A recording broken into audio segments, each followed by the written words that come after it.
tal? Buenas noches. Comienza un nuevo programa de Cuestiones y Contrapunto. Es una semana donde la interna del Frente de Todos está expuesta. Y la verdad que a esta altura ya cansa un poco. Cansa un poco porque lamentablemente parece la historia repetida del 2015 con algunos protagonistas distintos y una situación también distinta. A ver, es cierto que Cristina Fernández de Kirchner fue ninguneada en algún momento. Y también es cierto que no le contesta el teléfono a Alberto Fernández. Ahora, así como en el 2018 fueron las bases las que pidieron únanse, y me acuerdo que el primero que dijo ahí 2019 fue el gobernador de San Luis, Alberto Rodríguez Sá. Hoy alguien tiene que también a decir dentro del Frente de Todos, hay 2023. Porque parecería ser, así como están dadas las cosas, que están jugando todos para que vuelva lo que estuvieron entre el 2015 y 2019. Y ya sabemos qué es lo que pasa, sea Macri, Rodríguez Larreta, el que sea, porque ellos tienen bien en claro qué es lo que quieren y a quiénes van a beneficiar. Entonces, a mí me parece que tanto el presidente como la vicepresidenta, estamos hablando de dos personas, tienen que sentarse, decirse todo lo que se tienen que decir y trabajar por el bien común. Y por aquellos que apostaron hace 2 años al Frente de Todos. Porque si no hacen eso, va a ser el frente de algunos. De algunos muchos o de algunos pocos, pero de algunos, no de todos. Ahora esta semana también se vio bien en clarito a qué juega el campo. Ustedes cuando van, si es que fueron alguna vez a la sociedad rural aquí en Palermo, ven una frase espectacular, ¿no? Que dice, cultivar el suelo es servir a la patria. Y la verdad que es una frase muy linda. Pero cuando el presidente de la sociedad rural, ¿no? Nicolás Pino, dice esta semana, el gobierno tiene que entender que el campo es un aliado del país. ¿Qué es lo que nos está diciendo?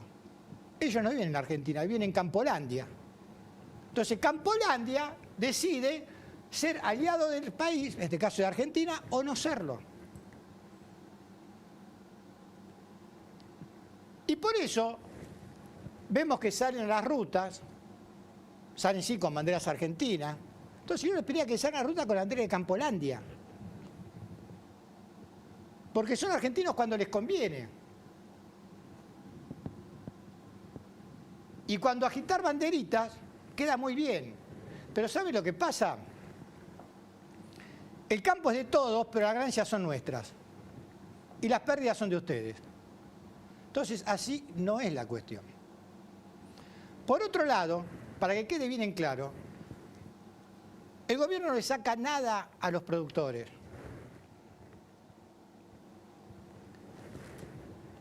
Los grupos concentrados, los grupos exportadores de harina, de aceite, tienen una ventaja de 2 puntos. ¿Qué significa esto? Ellos, al productor, le retienen ese 33% que después tendrían que darse al gobierno. Pero en lugar de darle el 33% al gobierno, dan el 31%. Y ese 2% le queda de más ganancia todavía. ¿Qué hizo el gobierno? Que ese 2% vuelva a las arcas del Estado. Porque estamos en una situación verdaderamente desesperante. Estamos en una situación de guerra.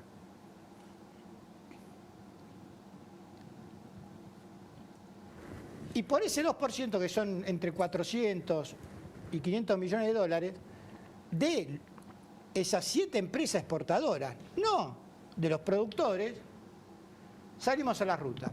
Porque en realidad salimos a las rutas no por ese 2%, sino que salimos a la ruta porque no queremos que esté este gobierno. Queremos cambiar la regla de juego. Entonces, la guerra en Ucrania tiene ganadores y perdedores, económicamente hablando, en nuestro país. Nuestro país se beneficia porque exporta granos, exporta alimentos, y ese beneficio va a los bolsillos de esos 3.000 productores y nos perjudicamos porque tenemos que importar energía. Y esa energía la pagamos los 45 millones de argentinos. Y no solo eso, sino que aquí también la harina la pagamos a precio internacional. Y el pan hoy está a 300 y si el gobierno no hace algo va a estar a 400 o va a estar al precio que digan ellos. ¿Sabe por qué? Porque esto es un negocio. Entonces a mí esto de servir a la patria, de que el campo somos todos, es todo mentira. Lo único que me interesa es el negocio, y el negocio personal. Si no, la vendo afuera. Si gano 100, quiero tener 1000. Y eso está bien, es lógico, pero lo que es ilógico es pretender ganar eso en un país donde hay un 40% de pobres, donde más de la mitad de los jóvenes viven en la pobreza, porque Campolandia no tiene sus tierras en cualquier lado, Campolandia la tiene en la Argentina. Por lo tanto, esta entelequia que está haciendo el campo, me parece que esta guerra que está llevando el campo también es muy visible. Y el gobierno tiene que tenerlo en claro. Porque en estos momentos o está con esos 3.000 productores o está con su base electoral. Y con los que no lo votaron pero tienen que pagar el pan a 300 pesos. Me parece que este es el momento que el gobierno tiene que actuar. Pero actuar en serio. No como hizo con Vicentín, que nos dejó a todos con la banderita levantada. Porque si no hace eso, se lo van a llevar puesto. Y no solo eso, acá no se va a salvar nadie, ¿eh? No se piensen que por ser medidos o cautelosos, si hay un gobierno de otro tinte político, la vamos a pasar bien. Ya vimos lo que pasó del 2015 al 2019. Tienen que dejar de jugar al solitario. Todos los dirigentes tienen que dejar de jugar al solitario. Repito, señor presidente, señor vicepresidente, siéntense. Hablen lo que tengan que hablar, pero háblenlo. Hay detrás de ustedes todo un pueblo esperando que se pongan de acuerdo para beneficio de la población. ¿Cómo te va, Jorge? Buenas noches, Carlos. Buenas noches a todos. La verdad que hay que empezar a definir adversarios o en todo caso enemigos, porque a esta altura, como dijimos la semana pasada, el gobierno tiene que ir por multifrentes. Se le abren cada vez y cada día y cada semana más frentes de batalla. No puede ir tan meticulosamente tratando de apuntar y resolver de a uno. No le va a quedar tiempo. Ya pasó y salió, digamos, bien porque el gobierno quería esto, un acuerdo con el FMI, y salió como tenía que salir, con las bases y condiciones que el FMI puso y que Argentina acepta porque es lo que puede aceptar. Ahora bien, se abren muchos frentes a la vez. La discusión interna ya está a flor de piel, se frotan la mano del otro lado de la oposición. Lo vemos muy activo al expresidente Macri hablando por todos los medios y los medios le dan cada vez más minutos al aire. La interna del PRO está también muy viva y son cuestiones que el gobierno debe atender. Primero lo primero mirarse hacia adentro, pero a su vez hay que atacar multifrentes, todos juntos. Hay que prever, los funcionarios del gobierno, prever las cuestiones que se van adelantando y que se van suscitando. Lo del gobierno y sabiendo que se iba a tocar 2 puntos de retención, sabían que se iban a manifestar. Bueno, hay que prever esas cuestiones, hay que generar los canales de diálogo y si no, como dijiste vos, elegir con quién nos peleamos. Si no, no hay manera. Y dijiste una cosa que es cierta, habló Macri, gracias a Dios que habló Macri, porque cada vez que habla Macri, bueno, por lo menos del otro lado dicen, bueno, vean, miren lo que está diciendo, porque dijo cualquier barbaridad. Pero no lo creen así. De la oposición, obviamente que fogonean la figura de Macri junto a Patricia Bullrich, porque creen que están con posibilidades de volver. ¿Y lo creen verdaderamente? Sí, obvio, pero los votos que tuvieron en el 2019 son los votos de ellos. A mí lo que me interesa son los votos de la gente que dejó, valga la redundancia, de votar al Frente de Todos en el 2021. ¿Vos creés que hay que puede recuperar migrar? esos votos. ¿Vos creés que pueden migrar ahí? No, yo creo que Macri espanta a esa gente que votó al Frente de Todos en el 2019 y no la votó en el 2021. Creo que la figura de Macri los espanta, pero se espanta terriblemente. Entonces me parece que cada vez que habla Macri, en realidad juega para el Frente de Todos. Sí, llama la atención también la actividad que está teniendo política los radicales. Están eso es otra cosa. Volviendo a escena. Esto es auspicioso, un partido centenario que empiece a tratar de ser escuchado y poner sobre tablas por lo menos su decisión.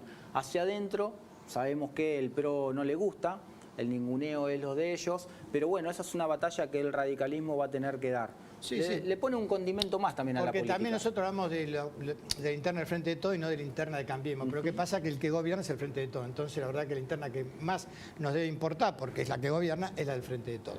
Flavia, buenas noches. ¿Cómo andás? Buenas noches. La verdad que muy contenta porque, bueno, como habrán visto la semana pasada, finalmente la Eva de Jesús ha sido absuelta. ¿Se acuerdan que habíamos hablado de que ella había sido víctima de un intento de violación grupal, pero además correctiva por su condición de lesbiana? Ella en su momento ya había sido atacada en más de una oportunidad en la calle, entonces se vio obligada a llevar algún tipo de herramienta con la cual defenderse eventualmente y bueno, terminó con el resultado de muerte de uno de sus atacantes. Y lo bueno es que si bien ella pasó 8 meses presa desde el momento del hecho hasta que las asociaciones y los distintos activismos que hay dentro del feminismo... A ver, Flavia, o sea, ella se defiende de una violación, mata al violador y va presa 8 meses... porque estuvo mal defendida seguramente, porque de entrada... Bueno, yo entiendo que frente al resultado muerte tiene que haber una investigación. Lo que se puso en discusión es que esa investigación suceda siendo ella detenida, digamos, en prisión preventiva. Pero no que se investigue el hecho, o sea, claramente hubo un homicidio y hay que investigar a ver qué es lo que pasó. El tema es que justamente no había ningún motivo por el cual ella tendría que haber pasado por la prisión preventiva, porque ella no en ningún momento obstaculizó el proceso de investigación ni tampoco había un intento de fuga, digamos. Y recordemos que ella fue atacada sexualmente por ser lesbiana, precisamente. Sí, bueno, sí, por ser mujer y por eso yo hablaba la vez pasada de que había sido un intento de violación correctiva, porque mientras trataban estas personas de abusar de ella, le decían frases hirientes en cuanto a su condición de lesbiana. Pero bueno, finalmente parece que la justicia escuchó y decidió absolverla. Todavía no tenemos los fundamentos, ya los conoceremos para la semana que viene y si no para la otra. Igual vamos a tratar de entrevistar a alguna de las abogadas que ha acompañado ahí en este proceso, quien, bueno, se llama, le decimos la I en honor al arquero colombiano, Higuita, quien en su momento, cuando ella estaba presa en estos 8 meses que yo les contaba, en su momento el arquero colombiano en sus redes sociales se expidió sobre el tema pidiendo también por la libertad de ella. Ahora, en esta absolución, un dato que para mí es bastante importante, es que termina siendo una mujer policía, una de sus testimoniales, que bueno, justamente testificó que ella la encontró ahí en el momento del hecho, completamente choqueada, completamente golpeada, y de hecho cuando la llevaron a la comisaría, esta mujer policía que la asistió todo el tiempo iba a la celda de ella temiendo de que convulsionara por los golpes. Ajá. Este testimonio fue clave porque cuando ella la mete en presa en estos 8 meses, a ella si bien se investigaba el resultado muerte, en ningún momento apareció como relevante para la justicia este intento de abuso sexual que ella había manifestado. Entonces se investigaba solamente la muerte, el homicidio, pero no las razones o el móvil por los cuales esa muerte terminó resultando. Perfecto. Bueno, Esperamos entonces en los próximos programas que venga alguna de las abogadas que asistieron. Sí, estamos en tratativas. Perfecto, perfecto. Bueno, nos vamos a un corte y al regreso estamos con nuestro primer invitado de hoy, con el candidato a presidente del Partido Justicialista de 3 de febrero, Juan de Bandi.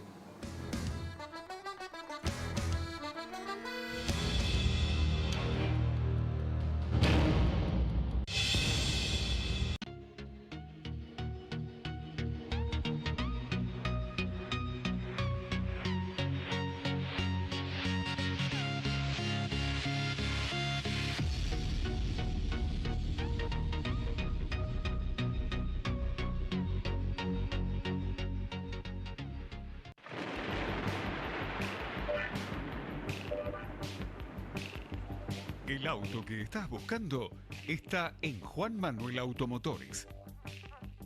En su única dirección, Colectora General Paz 325, Devoto, Lado Provincia. Vení, tu nueva unidad te está esperando. Plan integral de asfalto en Merlo. Más de 200 nuevas cuadras asfaltadas en el distrito. Gobierno del Pueblo de Merlo. Intendencia Menéndez. Morón en obras. Estamos asfaltando las calles del partido, poniendo en valor las plazas y los espacios públicos, renovando la iluminación de todos los barrios. Continuamos construyendo el Morón que soñamos. Municipio de Morón, corazón del oeste.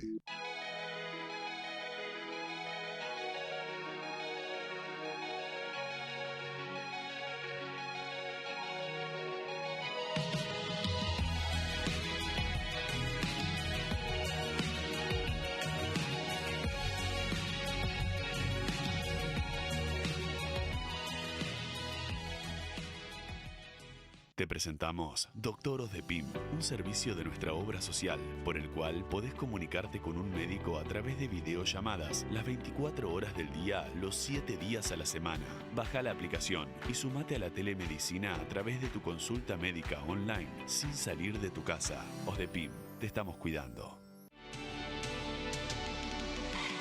Construimos 5 nuevos clubes municipales. En Lagomarcino, Del Viso, Perusotti y próximamente Luchetti y Tribarrial. Clubes que se traducen en más derechos para vos, en nuevos espacios de encuentro para tu familia. Es tu club, es tu lugar. Pilar Municipio.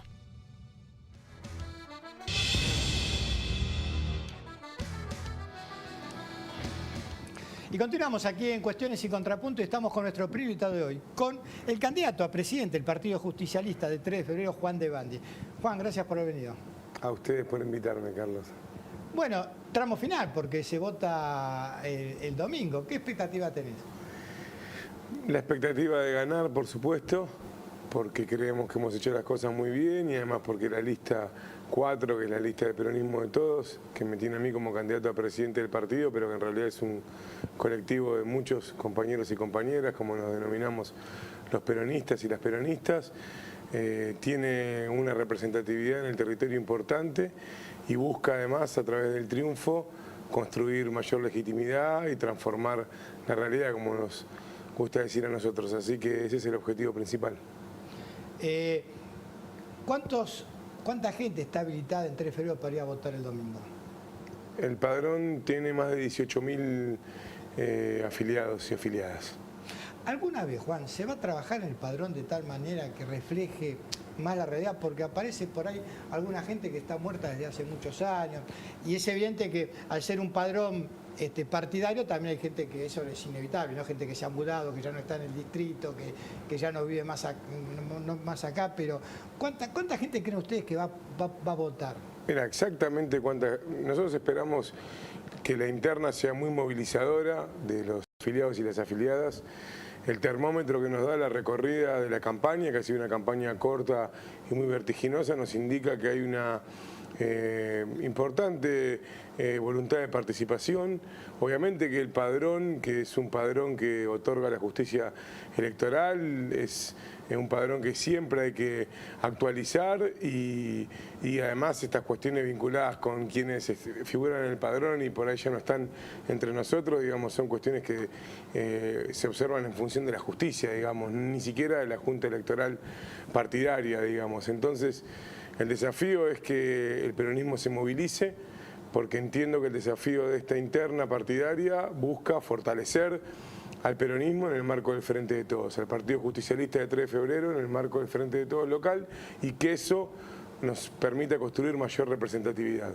Juan, en virtud de lo que es la paridad de género en las listas y también recordando el pedido feminista que ya viene desde hace varios años de incluir no solamente mujeres en las listas, sino que esas mujeres también sean feministas. ¿Qué nos puedes hablar de las mujeres de la lista de la cual presidís?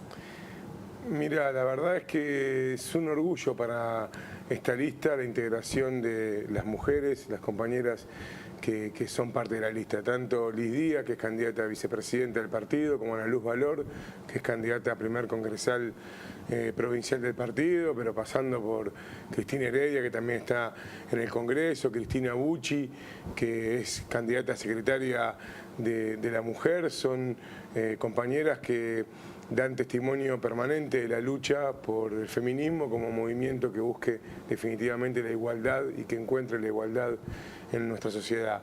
Así que en ese sentido, digamos, estamos orgullosos de que nuestra lista además tenga una cabeza en el Consejo de Partido integrada por un hombre y una cabeza en la lista de congresales provinciales integrada por una mujer, porque creo que eso le da de alguna manera la trayectoria de no solamente respetar, sino profundizar lo que el Partido Justicialista llevó adelante como primer partido político en la Argentina, en la provincia de Buenos Aires y a nivel nacional, que tiene integración de listas con paridad.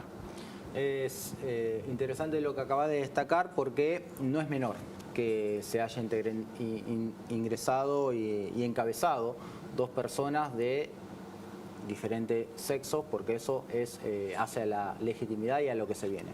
Ahora bien, mi pregunta es, y a ver si estás de acuerdo con esta afirmación, el 27 se vota un recambio dirigencial, el cual te hemos escuchado que vos proponés, con una vieja camada que hace muchos años está al frente y tomando las riendas y los destinos de la política peronista del 3 de febrero. ¿Esto es así? ¿Qué nos espera después del 27 si vos lográs vencer a las otras dos listas? Mira, en principio me parece interesante la definición de recambio dirigencial. Justamente hoy hablaba con colegas de ustedes en una radio y les mencionaba eso. Permanentemente nos quieren poner en la discusión de si el recambio es generacional. Y yo creo que el recambio es dirigencial, no es solamente generacional, porque la lista 4 del peronismo de todos es una lista integrada intergeneracionalmente con una riqueza muy importante. Convivimos muchos sectores, agendas que son las agendas que la sociedad de 3 de febrero nos reclama, los trabajadores y las trabajadoras, la CGT y la CTA, organizaciones políticas, organizaciones sociales, digamos, espacios del tercer sector, referentes de instituciones intermedias, y en ese conjunto y colectivo de compañeros y compañeras convivimos todas las generaciones. Lo que sí valoramos en términos de la lista 4 es el recambio dirigencial importante que tiene en algunas digamos de sus integraciones, y que eso tiene que permitir que el peronismo se enriquezca con una nueva mirada, pero que reconozca también en la historia la importancia que ha tenido el peronismo en 3 de febrero y lo que puede potenciarse para adelante. A nosotros no nos gusta entrar en la discusión en la que nos quieren poner de qué pasó hasta ahora, sino sobre todo entendemos también que a los afiliados les preocupa y les interesa trabajar lo que viene para adelante a partir del 28 de marzo. Y creo que ahí está la cuestión puesta en términos de lo que podamos conquistar también para el 2023, que es la gran pelea por la que el Frente de Todos en 3 de febrero trabaja todos los días. Son etapas, ¿no? Pero desde tus comienzos en la política siempre fuiste muy activo en cuanto a elecciones hubieses participado. Te ha tocado participar en elecciones en la universidad, fuiste electo concejal por 3 de febrero, después fuiste diputado, volviste otra vez a ser electo concejal. En el 2019 ganaste a otras 4 listas en una interna que hace mucho tiempo no se veía. Si lográs llegar a una victoria en este 27, en este domingo que se viene, ¿qué pasa por la cabeza de Juan Devandi cuando en determinadas pruebas las vas sorteando, pero parece que siempre genera un cuestionamiento a cada una de estas victorias? ¿Qué pasa por la cabeza? ¿Cuál es tu definición de decir, ya gané una vez, le gané a todos, le gané 2 veces a todos y siempre siguen una suerte de cuestionamiento hacia tu persona? Porque el peronismo tiene una premisa básica que creo que es importante y que además es una definición ajustada a la realidad, que es que el que gana conduce y el que pierde acompaña. Y el gran desafío del peronismo es reconquistar el municipio de 3 de febrero, no ganar una PASO. Y me parece que ahí va a funcionar el ordenador natural de que quien gane el gobierno municipal, si es un peronista, por supuesto, va a tener la responsabilidad y la síntesis para conducir. Y a mí me parece que está bien, y mientras tanto me parece que está bien dar debates. Yo pertenezco a una generación política que tiene la certeza de que cada palabra que uno dice tiene un peso específico y que lo que se dice con las palabras se tiene que bancar, digamos, en la definición que uno da. Algunas veces se habla un poco livianamente de algunas cosas y a veces esas cosas molestan, atrasan, pero no nos pueden quitar del objetivo principal. Nosotros somos un conjunto de compañeros y compañeras, como te dije, intergeneracionalmente relacionados con una finalidad que tiene que ver con que el campo popular conquiste nuevamente los sueños y las esperanzas de los vecinos y vecinas de 3 de febrero.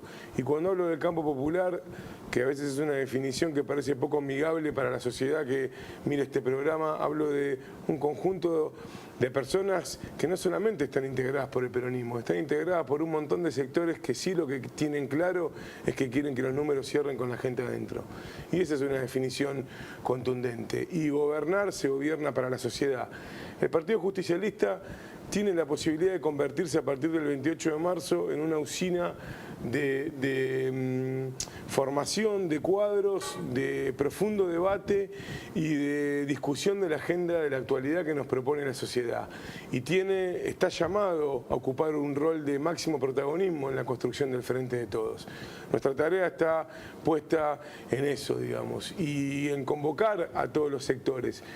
Algunas veces cuando la unidad del campo popular no se puede dar por una lista única, se tiene que dar a través de un proceso eleccionario. Y me parece que esta elección está llamada a cumplir esa etapa. Esperemos que todos los espacios puedan tener la capacidad de asumir eso como una responsabilidad y desde ese lugar proyectar la tarea que nos queda, que la salida de la pandemia y con algunas cuestiones en juego y con una crisis importante en nuestro país nos tiene que poner en valor para mejorar la calidad de vida de la gente. Juan, vos recién estabas hablando de la conformación de la lista tuya. Es cierto que en esa lista que vos encabezás, mejor dicho, hay hombres y mujeres provenientes de distintos sectores del Frente de Todos. Y uno ve que, digamos, como diría mi abuelo, hablando se entiende la gente. ¿Por qué crees que en el máximo nivel hoy estamos viviendo este no encuentro, esta falta de empatía que parece haber entre quienes precisamente fueron los arquitectos del triunfo del Frente de Todos en el 2019? Bueno, me parece que hay un debate que además es un debate que el Frente de Todos va a superar y que tiene que ver con la búsqueda de que la sociedad recupere, digamos, la felicidad. Para eso es importante, digamos, que la gente esté mejor, que viva mejor. El Frente de Todos recibió un país que estaba verdaderamente quebrado. y con más de 44.000 millones de dólares de deuda. Y tras cartón, a los 90 días de gobernar, ni siquiera llegábamos a los 100 días, nos atravesó una pandemia que desde el punto de vista principal y esencial, con todas las dificultades que una pandemia novedosa para nuestra historia tiene, sorteamos de una manera extraordinaria. Yo puedo hablar por la provincia de Buenos Aires y por 3 de febrero, sobre todo en términos de la salud, que fue el principal objetivo, digamos, ¿no? Y también de la cobertura que el Estado hizo de los sectores más vulnerables, inclusive de los sectores pymes y en muchos casos del comercio y de cuestiones que fueron puestas en tela de juicio, pero que verdaderamente en los tiempos más difíciles tuvieron el acompañamiento del Estado. Permitime decirte que desde ahí hay un debate que el Frente de Todos, que es un espacio amplio, heterogéneo, de construcción colectiva, está dando, pero con un objetivo claro, que es que la gente viva mejor, que es que los argentinos y las argentinas podamos tener la vida digna que queremos y proyectar lo que deseamos, nuestros sueños. Hoy más temprano charlaba con vecinos y con vecinas en 3 de febrero y me reconocían la importancia de utilizar palabras tan simples como ser feliz. Ese es el objetivo principal, la construcción de la comunidad organizada, lo que nosotros queremos. Así que me parece que el debate está bien, que hay que atravesarlo, que hay decisiones que son difíciles de tomar y que entonces el Frente de Todos puede tener de la crisis una enorme capacidad de potencia también. Las crisis son oportunidades y estamos sí claramente teniendo el objetivo principal, que es en el 2023 volver a ganar las elecciones a nivel nacional y provincial, y nosotros queremos sumarle el desafío de 3 de febrero porque hay que consolidar un modelo de país que nos permita ir para adelante, crecer, digamos, poner a Argentina de pie, que fue nuestra consigna y la sigue siendo. En ese desafío que vos planteaste, te saco un poco de lo que es la interna, y vos sos un actor que caminás 3 de febrero, caminás mucho. ¿Cómo ves que hay muchas obras que vienen del gobierno nacional, incluso del gobierno provincial, lógicamente porque no puede quedar el distrito aislado, pero a su vez el intendente no comunica a la sociedad toda que recibe ayuda, financiamiento y que incluso algunas de las obras que hay en 3 de febrero son del gobierno nacional y provincial? ¿Qué pensás sobre eso y qué forma tiene de contrarrestar el Frente de Todos a nivel comunicacional las obras que se destinan al distrito? El desafío siempre es trabajar, trabajar y trabajar, y en algún punto podríamos sumarle comunicar, comunicar y comunicar. Es nuestra responsabilidad. Vamos a ser mejores dirigentes si representamos mejor lo que nuestro gobierno construye, las decisiones del Estado Nacional y del Estado Provincial que impactan en 3 de febrero como en los otros municipios de la provincia de Buenos Aires, con una mirada clara que este gobierno expresó desde el principio, que es que no hay diferencias, como las hubo en el gobierno de Macri y de Vidal, que no hay intendente de primera, intendente de segunda y sobre todo no hay vecinos de primera y de segunda de acuerdo a qué gobierno tienen. Entonces, en 3 de febrero, con parámetros objetivos y con un criterio de redistribución de los ingresos del Estado Nacional y Provincial vinculados con las necesidades de un distrito como 3 de febrero, con urbano, AMBA, primer cordón, con más de 400.000 habitantes, nos va a indicar el censo que se desarrollará próximamente. Ha habido una necesidad de invertir en obras, porque además las obras no solamente generan mejor calidad de vida para los vecinos donde están destinadas, sino que además generan trabajo y reactivan la economía. Esa fue una decisión estratégica del gobierno del presidente Alberto Fernández, de la vicepresidenta Cristina Fernández de Kirchner, y me parece que en 3 de febrero impactó positivamente. Nuestra tarea, nuestra responsabilidad tiene que ver con que además de disputar elecciones internas, nos ocupemos, como decimos siempre nosotros, de la externa, que es la relación con la sociedad, y de construir mayores niveles de representación y de contarle a los vecinos y a las vecinas la importancia de más de 1.000 millones de pesos de inversión directa en los primeros 2 años de gobierno, mucho más de 1.000 millones de pesos, para que la enorme cantidad de obras que hay en 3 de febrero se puedan llevar adelante, entre otras tantas cosas que el Estado Nacional y Provincial aplican en 3 de febrero desde diciembre del 2019. Juan, gracias por haber venido, pero yo sé que son los últimos días, que como dicen habitualmente los que están en campaña, estos días tienen la cabeza quemada, se la pasan de la mañana a la noche, pero mañana es una fecha muy particular. Mañana es 24 de marzo. ¿Vas a ir a la marcha? Primero la patria, Carlos, siempre. Esa es la consigna, eso es lo que nos convoca. El abrazo a las madres, a las abuelas. Son 30.000, como nos gusta decir y como tenemos la responsabilidad de decir, hay que estar mañana, hay que marchar, en mi caso, desde la ex ESMA, que hoy podemos decir orgullosamente que está identificada como un sitio de la memoria, digamos, hasta la Plaza de Mayo, marchando para que nunca más vuelva a pasar en la Argentina lo que pasó en esa época nefasta, donde la detención ilegal, la muerte y la desaparición nos marcaron como sociedad, nos lastimaron como sociedad, y reivindicar los años de democracia que llevamos desde el 83 hasta este momento. Así que mañana el país entero tiene que marchar para que el 24 de marzo siga sosteniéndose como una llama de lo que nunca más queremos volver. Gracias por haber venido, Juan. A ustedes. Nos vamos a un corte y continuamos con más cuestiones y contrapuntos.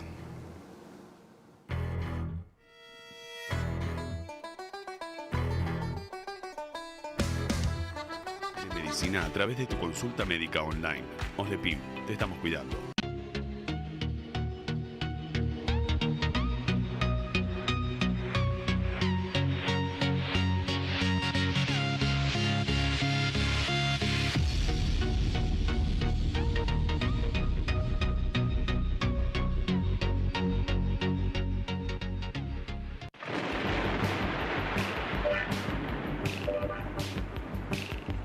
El auto que estás buscando está en Juan Manuel Automotores. En su única dirección, Colectora General Paz 325, Devoto, lado provincia. Vení, tu nueva unidad te está esperando. Plan integral de asfalto en Merlo. Más de 200 nuevas cuadras asfaltadas en el distrito. Gobierno del Pueblo de Merlo. Intendencia Menéndez. Morón en obras. Estamos asfaltando las calles del partido, poniendo en valor las plazas y los espacios públicos, renovando la iluminación de todos los barrios. Continuamos construyendo el Morón que soñamos. Municipio de Morón, corazón del oeste.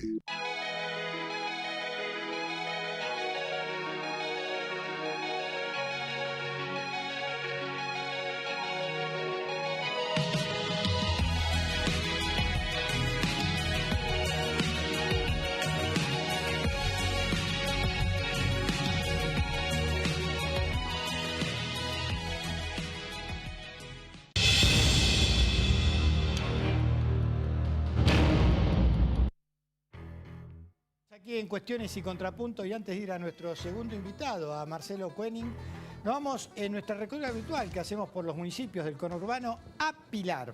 Ahí estuvo el intendente Federico Achával junto al gobernador de la provincia de Buenos Aires, Axel Kicillof.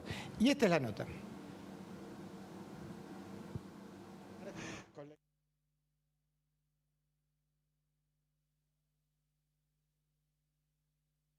Un poco cuáles son las políticas. Yo creo que la gente más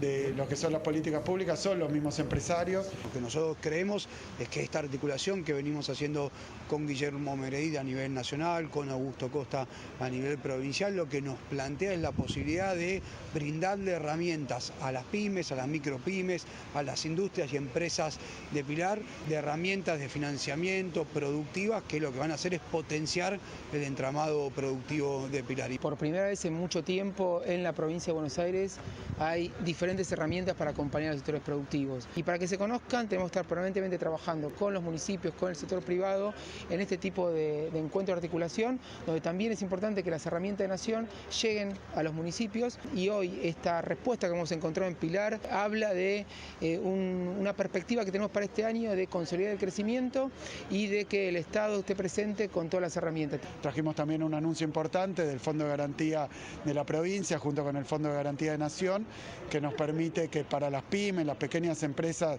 que a veces tienen dificultad para acceder al crédito, tengan al Estado atrás tengan el estado de respaldo y puedan entonces expandir sus negocios y generar trabajo. Una pyme que toma un financiamiento, una pyme que invierte en la Argentina, es una pyme que compra una máquina, amplía un galpón, que toma más trabajadores y trabajadoras, que es lo que necesitamos para que el país definitivamente se ponga de pie. Bueno, estábamos viendo ahí lo que pasaba en Pilar, en esa ronda de negocios. Hay que recordar que Pilar tiene ese municipio, ¿no es cierto?, el polo industrial más importante que hay en la Argentina. Y ahora sí, nos vamos a nuestro segundo invitado de hoy, a Marcelo Koenig. Gracias por estar acá, Marcelo. ¿Qué tal?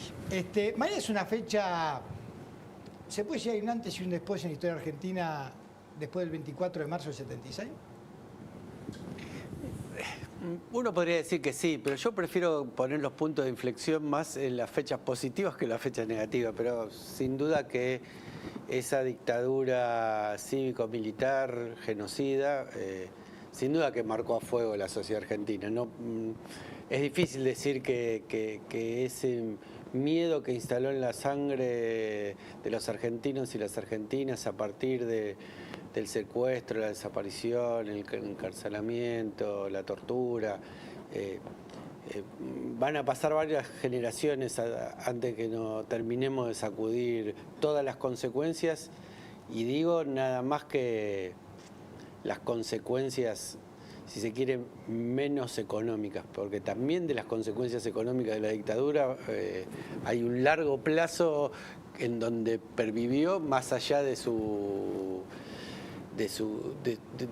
haber finalizado en el 83 y que todavía en algunas cosas podríamos decir que hasta hoy sigue. Totalmente. Y pasó Alfonsín, pasó Menem, pasó Néstor y Cristina Kirchner, vino Macri, está Alberto, digamos, distintos signos, y nadie se atrevió con ese tema. No sé por qué, digamos, pero es una gran deuda que tiene la democracia con la sociedad argentina. Sí, yo creo que no casualmente esa dictadura, porque si no banalizamos el mal, como diría Hannah Arendt. La verdad es que esa dictadura tuvo un objetivo que fue religar a la Argentina con las condiciones de dominación, y en esas condiciones de dominación la hegemonía mundial, digo, la hegemonía del capital financiero es clave. Por eso es que esa cuestión en particular nadie se anima a tocar, ¿no? Es una pregunta que a mí siempre me llama la atención, ¿no es cierto? Y lo digo cada 24 de marzo. Todos recordamos el golpe militar, todos recordamos lo que vino después, que fue esa atroz dictadura, los desaparecidos. Y nadie menciona a quién se le hizo el golpe y quién era el presidente del 24 de marzo. Y hablo de Isabel Perón, pero no se la menciona ni para atacarla ni para defenderla. Es como que se la borró de la historia. Es el personaje que no lo sacamos. ¿Qué es lo que pasa? Que ni siquiera el peronismo se puede dar un debate en serio sobre la figura y lo que fue el gobierno de Isabel Perón desde la muerte del general en el 1 de julio del 74 hasta el golpe del 24 de marzo del 76. Alguna vez yo escribí un libro que se llama Vencedores Vencidos, y que habla del peronismo sobre todo en resistencia, y que va del 55 hasta el 73. Y alguna vez me preguntaron en una entrevista si iba a escribir el tiempo que sigue, ¿no? Entre el 73 y el 76. Y yo le dije, ni loco, porque es prácticamente imposible de explicar. Es muy difícil de explicar. Es cierto que a Isabel se la vuela de un plomazo, y que eso es injusto en el punto que no la tiene a ella como una presidenta elegida democráticamente, ¿no? Desde el cargo de vicepresidenta, la primera vicepresidenta mujer que elegimos, y legítimamente y legalmente fue presidenta de los argentinos, constitucional, y fue derrocada por una dictadura militar. Lo que pasa que esa época turbulenta y cosas terribles que sucedieron en esa época, como el tema de el libre accionar de la AAA hecho desde el superministro de aquel entonces, que era el ministro de Bienestar Social, López Rega, y montones otras cosas del peronismo de esa época, son difíciles de debatir, de discutir, de asimilar. Es de esas cosas que tiene que se produjeron en nombre del peronismo y que uno siempre está tentado a agarrar el peronómetro y decir esto no es peronista, ¿no? Digamos, como muchas de las cosas que sucedieron también durante el gobierno de Menem. Marcelo, parece siempre todos los 24 de marzo, decimos nunca más, tenemos muy claras las consignas. Ahora, pareciera ser en esto que decía en la pregunta de Carlos, ¿no? Pareciera ser que hubo un golpe militar y no sabemos a quién se lo hicieron, ¿no? ¿Crees que puede ser que tenga algo que ver con que Isabel haya sido mujer? ¿O puede ser eso y algo más complejo? Yo no creo particularmente que Isabel no haya pasado en la historia tiene que ver con su condición de mujer. Porque de hecho el peronismo tiene dentro de su panteón y en un lugar que no es menor a Evita y seguramente también la va a tener a Cristina. Así que no creo que pasa por ahí el asunto. Pero... y que tiene que ver, me parece a mí, con muchas de las cosas que se produjeron durante su gobierno que son, vuelvo a decir, difíciles de digerir, ¿no? Digamos, durante su gobierno se firmó lo que le da letra después a la represión para hacer la represión, que es el decreto de aniquilamiento de la subversión. Digo, toda una serie de cosas realmente muy difíciles de defender. Ahora, también hay otras cosas como la nación que pareciera que nos quedan en la recontra izquierda ahora, digo, como la nacionalización de la boca de expendio de la nafta, ¿no? O la resolución con Uruguay de los límites, digamos. Por eso, hay un montón de cosas que se hicieron y que realmente quizás algún día la historia más... todavía para nosotros es una historia que quema, yo creo, por eso pasan esas cosas. Sí es cierto, sí, y hay una cosa que sí es cierto, porque, digamos, Evita era la resentida, Isabel la incapaz, Cristina, bueno, la yegua, qué sé yo. También hay un hilo en cuanto a los que ven el peronismo desde otro lado, de afuera, digamos, en apuntar también a esas mujeres que marcaron, como vos dijiste, ¿no? Con distintas, pero marcaron una época importante de nuestra historia. Sí, está claro que desde el antiperonismo esa misoginia sí entra en juego claramente, ¿no? Digamos, sí hay un plus en eso por el hecho de ser mujeres, ¿no? Digamos, pero tampoco escatiman odio al propio Perón, así que no, en ese sentido, si hay algo que amalgama el antiperonismo es el odio. Vos sos un apasionado por la historia y Argentina ha vivido muchas etapas difíciles, sangrientas, memorables. ¿En qué etapa encontrás hoy al país y crees vos que esta etapa en la que estamos viviendo y transitando en algún momento va a ser algún capítulo de la historia? Es difícil hacer historia sobre el presente, aunque como decía Jauretche, la historia no es más que la política vista para atrás. Yo creo que estamos en una encrucijada terrible. Si parados sobre esto vamos a terminar, lamentablemente, si no somos capaces de agarrar el timón a tiempo y pegar el viraje que necesitamos, como una época en donde el peronismo dejó pasar oportunidades. ¿Qué digo concretamente con esto? Una época en donde el peronismo no logró dar respuesta a las expectativas que había generado en el 2019. Y esto lo digo porque para mí un gobierno peronista con el 50% de la población por debajo de la línea de pobreza, que no es un número estadístico, sino que son hombres y mujeres concretas y tienen que ser el desvelo de cualquier gobierno peronista, sobre todo los más humildes, me parece que está incumpliendo con el pacto electoral, está incumpliendo con su sentido, ¿no? Si el peronismo no es, como dice el gran artista plástico Daniel Santoro, la democratización del goce, es decir, la concreción de la felicidad en el hoy de ahora, y es nada más que una promesa que alguna vez cuando esos índices que empiezan a dar bien va a hacer mejor la vida de la gente y mientras tanto la gente sufre, me parece que está flaco de peronismo ese peronismo. Sí. Claro, porque digamos, la patria grande es un anhelo común a todos, pero es muy difícil llegar a una patria grande sin un pueblo feliz, digamos. Sin duda, sin duda. Es que el peronismo no se concibe sin el pueblo feliz, ¿no? No puede haber un...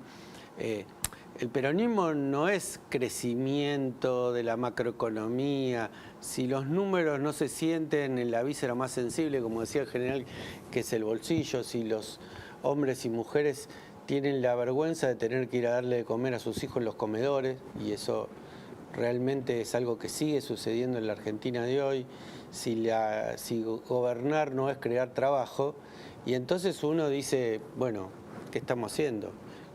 Vale la pena preguntarse eso constantemente, porque en el peronismo siempre hay una disputa del sentido, ¿no? Vos hablaste recién de oportunidades desaprovechadas, ¿y dónde crees vos, naturalmente, que Argentina tuvo oportunidades y las supo aprovechar? Te voy a decir una externa y una interna, ¿no? La más fácil de recordar que es la interna, que se nombró en el panel anterior, es el tema de Vicentín, ¿no? Argentina podría haber entrado en dos negocios, el Estado en dos negocios que son centrales que el Estado intervenga. Uno es el de producción de alimentos y otro es el de exportación de grano. Vicentín es una de las principales productoras de alimentos y es una de las principales productoras de grano en Argentina. Y con eso, perfectamente podríamos haber, con esa intervención del Estado, intervenido en cosas que son claves, ¿no? Yo creo que uno de los grandes déficits de esta etapa histórica es el precio de los alimentos. Y esos precios de los alimentos, uno puede echarle la culpa a la inflación, pero yo creo que en tanto sigamos con la concentración que hay de la economía y que los grandes oligopolios son los grandes formadores de precios, difícilmente podamos, con muchas medidas de excelentes economistas, resolver un problema que ni siquiera en el liberalismo clásico, porque el monopolio distorsiona lo que el liberalismo clásico entiende que es el libre juego del mercado. Y por el otro lado, para tomar otro ejemplo, yo creo que nosotros al principio de nuestro gobierno teníamos una oportunidad que la pandemia hacía incluso más fácil, que era negar la legalidad y la legitimidad de la deuda contraída con el FMI por el macrismo, ¿no? Y que ese era el momento de plantear la discusión. ¿Qué crees que no se hizo? Qué pregunta difícil, ¿no? Yo creo que primero no se esperaban las consecuencias económicas que tuvo la pandemia y después en algunos casos hay un límite que podríamos decir ideológico. Hay algunos que creen que la Argentina no puede caminar si no es en el marco del sistema financiero internacional, en el marco de la subordinación con la geopolítica estadounidense, y la verdad es que esa unidad hasta que duela que armamos cuando armamos el Frente de Todos implica distintas miradas, y yo creo que prevalecieron las miradas más conservadoras del Frente. Todo es una lucha cultural, evidentemente, y hay algo que es cierto, mañana es 24, mañana mucha gente va a estar en las calles recordando, es una jornada de reflexión también. Y el tema de los derechos humanos, a los que Macri decía que era un curro, y también es una disputa cultural, ¿no es cierto? ¿Es un curro o no es un curro?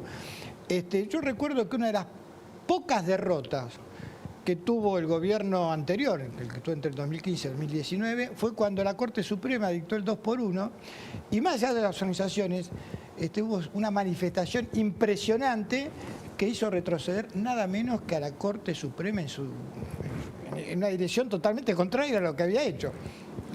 Totalmente. Yo creo que una de las grandes batallas culturales que ganó el pueblo argentino es la batalla contra la impunidad, ¿no?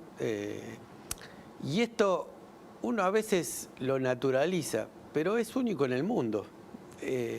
Montones de países del mundo que tuvieron dictaduras sangrientas, con desaparecidos, con muertos, no pudieron sentar en el banquillo de los acusados a su genocida. Incluso algunos que nos pretendían dar a nosotros clase de cómo teníamos que hacer eso, ¿no? Me parece que en ese punto hay... A veces tenemos una cosa denigratoria respecto de la Argentina, de nuestro pueblo, y la verdad que eso es una de las medallas que nos podemos colocar, porque... Y que no es una cuestión nada más que de superestructura, porque el ejemplo que vos ponés es muy claro, eso está arraigado en el pueblo. Entonces, cuando esos sectores dominantes, que seguramente, no sé el caso particular de ninguno de los ministros de la Corte Suprema, pero seguramente en esa idea del 2x1 estaban respondiendo a muchos de sus amigos y compañeros de clase que seguramente apoyaron a la dictadura militar y que de alguna manera tienen la idea de esconder abajo de la alfombra la mugre de esa dictadura genocida, y fue el pueblo que salió a la calle, ¿no? Y fue realmente el pueblo que hizo retroceder esa medida. Y esto nos demuestra que esa batalla se ganó, que a veces uno encuentra discursos negacionistas, que algunos creen que ese negacionismo los posiciona políticamente. Seguramente algún gurú del marketing le dice, a ver, andá y decí que no hay 30.000 desaparecidos, o cuestioná esto, o cuestioná para qué el genocidio, que realmente en forma, vuelvo a decir, inédita en el mundo, en la Argentina está probado en sede judicial que hubo un genocidio. Así que yo cuando estaba de diputado nacional presenté un proyecto para penalizar los discursos negacionistas y para hacer formación en los tres poderes del Estado en derechos humanos. Porque así como tenemos una ley Micaela que nos plantea una cosa necesaria, que es que tengamos una formación en perspectiva de género, así como está la ley Yolanda, que tiene que ver con lo medioambiental, esta política de Estado defendida por el pueblo, que es el que verdaderamente sostiene las políticas de Estado de los derechos humanos, también tendría que hacerse carne no solamente en los funcionarios del Poder Judicial y del Poder Ejecutivo, sino también en los funcionarios del Poder Judicial. Marcelo, gracias por haber venido, ya nos pasamos de tiempo, pero creo que esto lo merecía. Y a ustedes también, muchas gracias por habernos permitido entrar en sus hogares. Y si pueden, mañana, aunque llueva, traten de ir a la Plaza de Mayo, porque en realidad eso nunca más tiene que pervivir en las generaciones futuras que, gracias a Dios, no conocieron ni vieron nunca bajo una dictadura militar. Nos vemos la próxima semana, el miércoles a las 22 horas, para más Cuestiones y Contrapuntos. Han sido ustedes muy amables.